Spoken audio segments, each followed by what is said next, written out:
बिस्मिल्लाहिर्रहमानिर्रहीम। अस्सलाम वालेकुम व्यूअर्स, आप देख रहे हैं डाइनिंग। और आज हम ईद और रमज़ान स्पेशल रेसिपीज़ में कैंडी कस्टर्ड बना रहे हैं। रेसिपी पसंद आए तो चैनल को सब्सक्राइब कर दें। बेल आइकन को ऑल पे कर देने से आपको वीडियो का नोटिफिकेशन सबसे पहले फ्री में मिल जाएगा। कैंडी कस्टर्ड बनाने के लिए हाफ लीटर हमने दूध लिया है। हीट को मीडियम लो रखते हुए इसमें एक उबाल आने देंगे। इसके साथ ही हम कैंडी बिस्किट्स ले रहे हैं, या फिर आप अपनी पसंद की कोई भी सैंडविच बिस्किट्स ले सकते हैं। बिस्किट्स को बहुत बारीक नहीं पीसना, आप चाहें तो इसे चॉपर मशीन में भी पीस सकते हैं या फिर ग्राइंडिंग जार में, आपकी अपनी मर्जी है। इसके साथ ही दूध को भी देख लेते हैं। दूध में उबाल आ चुका है, सो एक दफा इसे मिक्स कर लेते हैं। हीट को लो करते हुए 2 चम्मच भर के पिसे हुए बिस्किट्स शामिल कर देते हैं। इससे कस्टर्ड में भी अनोखा मजेदार सा फ्लेवर शामिल हो जाएगा। कैंडी बिस्किट्स काफी मीठे होते हैं, सो हमने चीनी इसमें 3 टेबल स्पून भर के ली है। आपको कस्टर्ड का जो भी फ्लेवर पसंद है 2 खाने वाले चम्मच शामिल कर लीजिएगा। दूध हमने आधा कप लिया है, इसे अच्छी तरह से मिक्स कर रहे हैं। आपको याद है ना कि फ्लेवर के लिए हमने 2 चम्मच पिसे हुए बिस्किट्स का पाउडर भी शामिल किया था, वो भी इसे गाढ़ा करने का काम करेगा।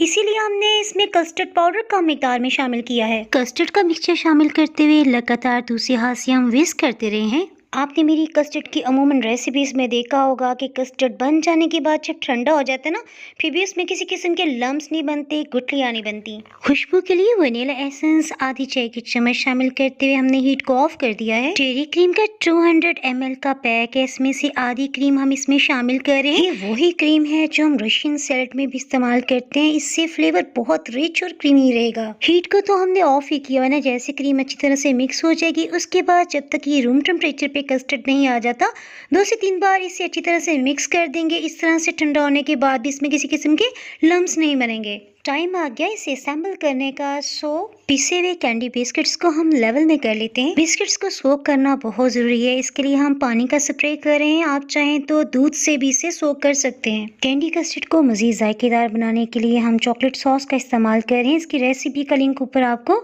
आइसक्रीम शेक की रेसिपी में से मिल जाएगा। बादाम या पिस्ता आपके घर में जो भी ड्राई फ्रूट्स हो ना, इस स्टेज पे आप शामिल कर सकते हैं। आपने देखा कि कस्टर्ड कितना गाढ़ा है, लेकिन इसमें किसी किस्म के लम्स नहीं बने हुए। कस्टर्ड कितना क्रीमी और स्मूथ लग रहा है, इसका यकीनन आपको अंदाजा हो रहा है। इसे थोड़ा सा लेवल में कर लेते हैं। थोड़े से पिसे हुए बिस्किट्स हमने बचा लिए थे, सो मोटी छिलनी में डालते हुए इसके ऊपर की सतह पे डाल लेने के बाद फिर से आप अपनी मर्जी का जो भी दिल चाहे इस पे डिजाइन बना सकते हैं। इसके लिए हमने चॉकलेट सॉस के साथ साथ थोड़ी सी व्हिप क्रीम का इस्तेमाल करे हैं। इस कैंडी कस्टर्ड को आपने जरूर ट्राई करना है, यकीनन आपको बहुत ही पसंद आने वाला है। टाइम आ गया इसे टेस्ट करने का। लाजवाब, बहुत ही मजेदार। रेसिपी पसंद आए तो लाइक और शेयर करना बिल्कुल भी ना भूलें। अगर आप ये रेसिपी यूट्यूब पे देख रहे हैं और डाइनिंग हॉल पे मजीद रेसिपीज देखना चाहते हैं तो नीचे ब्लैक सब्सक्राइब के बटन को क्लिक करने के साथ साथ अगर आप बेल आइकन को भी प्रेस कर देंगे तो नई आने वाली वीडियो का नोटिफिकेशन अपलोड होते ही सबसे पहले आपको फ्री में मिल जाएगा। Thanks for watching.